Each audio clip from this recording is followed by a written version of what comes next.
Welcome to the place where you'll hear from HR leaders, people experts, and wellbeing professionals.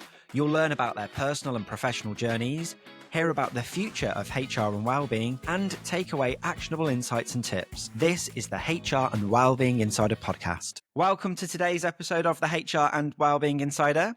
Today we're going to be talking about mental health in the community, at school, at work. And we're going to be taking a slightly different view from Andy Pierce, who is the founder of The Pierce Perspective, a mental health and wellbeing charity based in Leicestershire. Andy's going to touch on his personal experience and how and why he set the charity up, and also touch on some of his experience from being a BBC radio presenter, singer, performer, and loads of other really exciting things. So really excited to bring you Andy Pierce from The Pierce Perspective today on the HR and Wellbeing Insider podcast. Andy, welcome to the podcast today. Thank you very much. Super to have you here. And to all our listeners, Andy is full of charisma, character. Andy is the founder of the charity, The Pierce Perspective. He's an ex-BBC radio host. He is the man. Andy, I'd love to jump right in and understand your journey from your background as a singer and performer, all the way through to being a mental health advocate and executive of the Pierce Perspective charity. Okay, so starting at the beginning then, like you say, I was a singer. I am still a singer, by the way. You know, I'm known as the soul man. I perform soul, blues, reggae, rock and roll, as I like to call it, good music. I've got 2 bands that I go out in, but that was where I started my entertainment career. And I've been in entertainment about 20 odd years. And I was very, very lucky to be offered a position on a BBC One reality show called All Together Now, which was hosted by Rob Beckett. Jerry Halliwell was one of the judges, and I was also one of the judges on the programme. And that got me a bit of notoriety as well. And then I managed to get a job on BBC, like you say, and I loved that role on BBC. But BBC went through their digital evolution, and sadly I was one of the presenters that lost their role. But I'd found a purpose by the time that I'd lost my role. And my purpose was mental health advocacy, helping people, showcasing, what was there. My journey from being in the spotlight to being in the service, it's kind of came naturally. I still use my voice, people are still listening to me. It's just for something a bit deeper, a bit more intricate, a bit more meaningful now. And when I started talking about mental health advocacy, others started talking, others started listening, and I realized that I had a role to play in helping people. Really good. And in the show on the BBC, you had Mental Health Matters. How did that go down? And what was the sort of feedback from listeners and people internally? So the show itself, it came from heartache, if I'm honest with you. The feature, because I was a presenter for BBC, I loved the job. I went through a heavy 2-week period. I lost 3 people within 2 weeks. 2 of them were death by suicide. The last one, I was on air at the time, and the message came through on my computer, and it was a guy who I'd had on my show prior to it. And we'd talked, spoken about his music, and I heard, he died by suicide. And I realized that I had the power of media. I had the microphone, I had the listeners, and I decided to do something that mattered. So I created the feature Mental Health Matters, because mental health or mental ill health, it hides in silence. It's a silent killer.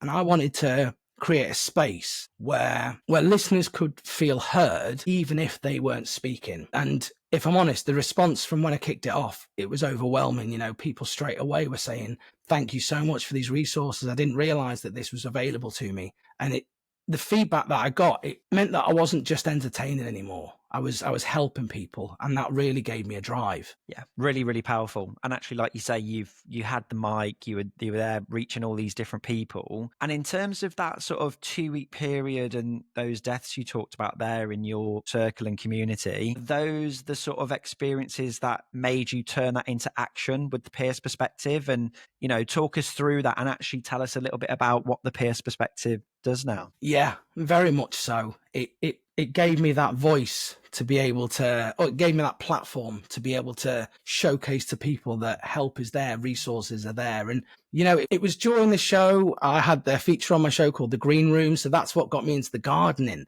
I had my garden content guy, Nick Turrell. He actually works down at RHS Wisley now, and he does their podcast as well. Phenomenal. But Nick gave me the garden bug, and I started gardening, and I found that it just it got me out of my head. It helped more than I expected, and then I imagined, what if I could make a space where people could feel calm and find a purpose and a connection? And then I suppose, pun intended, the seed of the Pierce perspective was planted, and it's been growing ever since. Amazing. And you talk about like horticulture and green space there. So from the Pierce perspective, what are you creating and what are you offering to people in the community, people that are part of local businesses and national businesses? So talk us through what the concept is and what you do there exactly. So we are mental health advocacy, showcasing the benefits of nature and horticulture on mental health.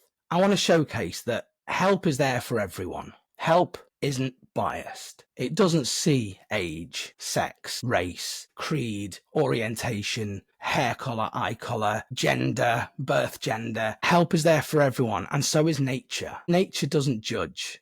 It accepts you for who you are.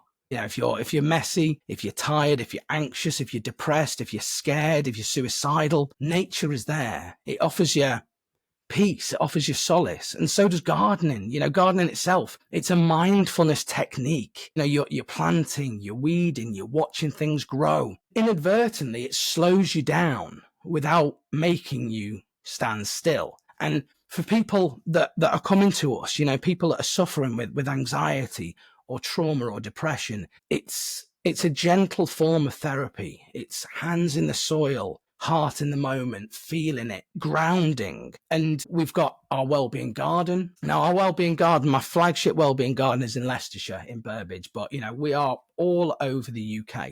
But the garden it's a haven. It's a safe place. It's a sanctuary for people that are healing, that need a safe place. And it's proof that they can come, feel comfortable, feel safe, and that growth is always possible. And for businesses, we've got so much going on. We've partnered with Wincanton. So through our partnership with Wincanton, we actually offer mental health first aid courses, suicide prevention courses. We also offer workplace wellbeing talks, green space therapy sessions in businesses. But the partnerships that I've made through businesses are, Wincanton, Amazon, Jaguar Land Rover, Tesco, B&Q. It shows that just small interventions can have a massive impact on culture and on resilience. Now, to me, businesses, they're finally starting to realize that mental health, it's not just an HR issue. It's a people issue. It is a performance issue. From a business side of it, they have to look at it as a performance issue and a retention issue for their employees. But what we do is we bring practical, relatable tools and strategies and mechanisms and spaces to make mental health part of everyday conversation, not just a crisis response. It's there to learn from and to break the stigma. I love that. And actually that slowing down is really important. And it's something that, I certainly need to do more of.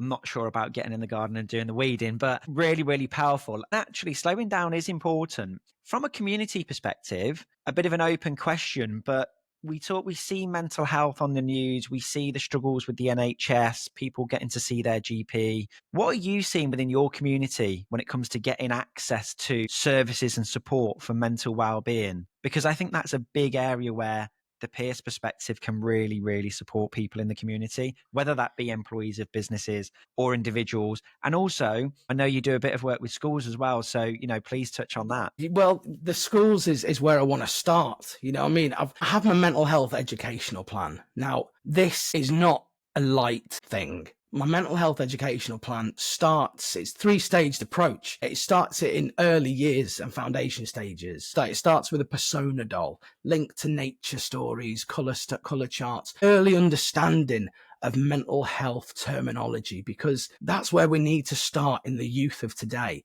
So it starts in early years and then it'll move into key stage 1 and 2, where it changes. The persona doll will change to an animated character.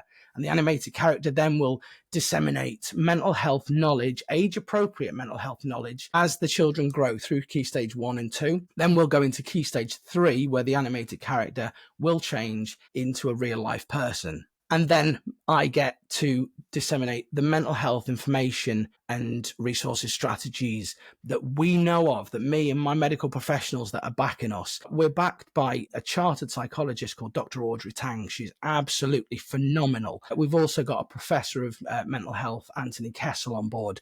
Both parties are fonts of knowledge. So once the mental health educational plan is in place, my goal is to have at least 95% of school leavers leaving school with the skills and abilities of a mental health first aider. That is the only thing that I know of that is out there to really try and break the stigma and just change the way that this country views mental health. Yeah. And starting with schools, I mean, that is the community, starting with the children, the families, the parents, guardians, grandparents, that is the community. And this is the heart of community. How easy is it for schools to engage with you and bring this in? Because sometimes it's not always simple for schools in that way to engage with different organizations. I mean, for me, all they need to do is email me, schools@thepierceperspective.com.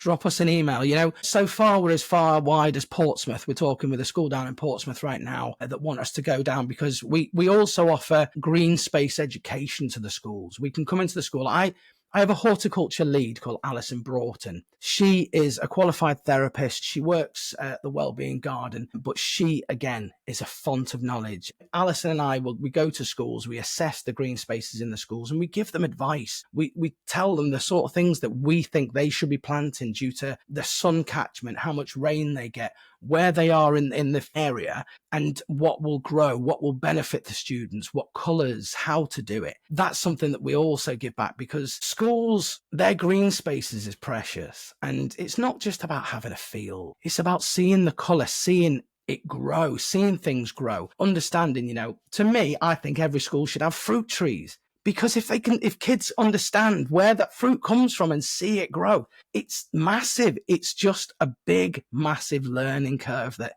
if they can do that, it steps us up again. Really, really insightful, Andy. And actually, when I think about my time at school, it was always, we've got a massive field, but we didn't have fruit trees. We didn't have plants. I don't remember the colours and that type of thing. It was just, you go outside and there's a playground and there's a field. So really insightful. And the other thing as well is that I want to bring it as an alternative provision for schools, because a lot of kids, school isn't right for everyone. It's not.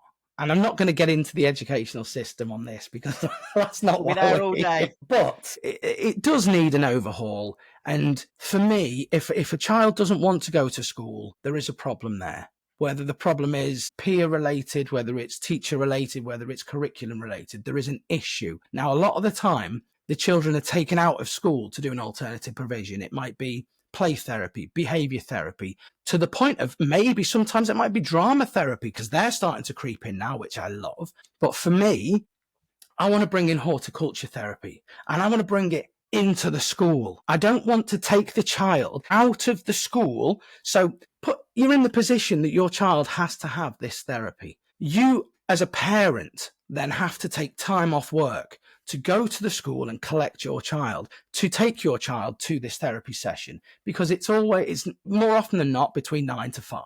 So you're talking about time off for the child out of school, time off for the parent, potentially losing work. What I want to bring is horticulture alternative provisions to schools, so we can bring in a therapist that works with those children to help them understand why they're in school, to breed a love of going to school, because they've planted something there. They want to see what it's like the next day. They want to see the colour. They want to see how it changes. They want to know what to do if it starts to wilt. It'll give them that love to go into that school. And as well, it'll just make the green spaces better in the school. It's a win-win-win. Parent doesn't need to take time off school. The child stays in school, and it solidifies the enjoyment of the educational time in the educational facility. Love that. Almost makes me want to go back to school, but I wish this type of thing was around when I was at school. Really powerful, really insightful. We've talked a lot about the opportunity and how you help people and all the positivity. As a small charity, as the founder of a small charity, what are the challenges that you face in bringing all of this valuable insight and support to the community? Because it's not easy, is it? No, it's not. It's not. I mean, the top challenge is obviously funding.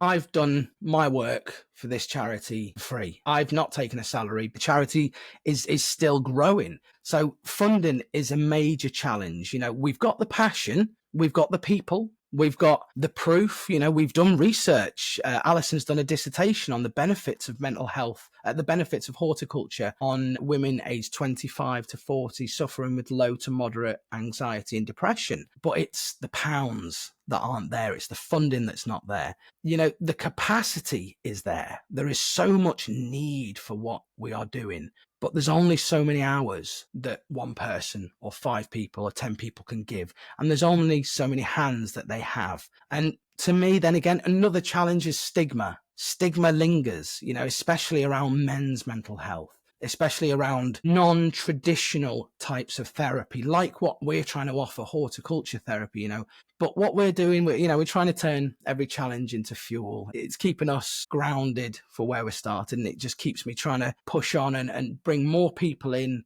to help me grow the wellbeing network that I'm trying to create. Yeah. And actually, I think there's a lot of opportunity out there. And I think that's the most exciting thing. But I can imagine the funding is difficult. And that's where you rely on our listeners, businesses, communities to get behind you. From a business perspective, I know from my experience, a lot of companies might have a mental health first aider or several mental health first aiders. You talked about your partnership with Wincanton and some of the different courses you can offer to businesses. What can businesses do to get involved? What can you offer to businesses when it comes to mental health awareness, suicide prevention, green space? And actually, if a company is thinking, oh, well, we've already got a mental health first aider, is there still an opportunity for the Pierce perspective to help them with that? Massively. There is always an opportunity. Thumbs up to them if they've got a mental health first aider. Well done, kudos. But it doesn't just stop at that. With us, we partner with lots of different companies. We offer CSR days, corporate and social responsibility days. So we've got one coming up for Mental Health Awareness Week. Amazon, big partnership for ourselves. Amazon have come down. They've said that they're going to support us. I think they're sending 7 or 8 members of their engineering team to the Wellbeing Garden. So they're going to hopefully, they'll get a therapy session with Alison while they're there, but they get to be part of the garden. They get to help it grow. They get to build something while they're there and have a tangible reason, a tangible thing for them to see when they leave. Wow, we did that. We did that to help this charity. So through CSR days, we've got so many opportunities, not just the Wellbeing Garden. We've got Burton Farm up in Burton Hastings in Warwickshire. It's the Warwickshire-Leicestershire border. Beautiful 60-acre farm there. We've got a lake there. So we're aiming to have bees up there to do a mindfulness technique with beekeeping course. And our wellbeing retreats up there will offer, horticulture therapy, open water therapy, because we've got a fantastic open water guide who he's phenomenal. He really is. There'll be some Tai Chi in it, a bit of yoga, and obviously a little bit of food and a little bit of chill out time by the lake for them. So there's loads for businesses to do to be able to come and help us and help themselves at the same time. Yeah, I mean, it sounds really interesting. Really, really interesting. Loads of different things going on. And just to finish off, and something that I don't usually do on the podcast, but we're a big supporter of the Pierce perspective and your mission, really want to get involved. How do people find you? How do they fundraise? How do they reach you? And what are the key things you need help with right now? Sort of, go for it, Andy. Let's get the word out there. I mean, right, it's all coming. I mean, there's so many different volunteering opportunities. They can volunteer at the garden. They can help run events for us. They can, if they've got skills that they have to bring to the table, they can share them skills, from admin to fundraising to DIY. They can host a coffee morning, do a plant sale, a sponsored silence, which I'd be rubbish at. Help us spread the word. Follow us on social media. Help share our story. Tag people, tag other businesses, tag their friends. Visibility matters, especially for a grassroots new charity, or just simply reach out and, we can find a way together they can help, a meaningful way that will give them purpose and join our mission. Love it, Andy. Really, really good. I'll link all of the socials in the show notes below, the LinkedIn, the Instagram, the Facebook, the email. Loved hearing about your journey. I think you're doing a fantastic job at the Peers Perspective. Keep going. And I'm really excited to share this with the wider world. Thank you very much for having me, Paul. And I wish you all the best with the podcast. I think it's absolutely phenomenal. Keep doing what you do. And thank you for all of the support. Thank you for listening to the HR and Wellbeing Insider podcast. Look out for the next episode, and in the meantime, sign up to our newsletter in the comments below to hear more from our guests and news and tips on HR and wellbeing. See you in the next episode.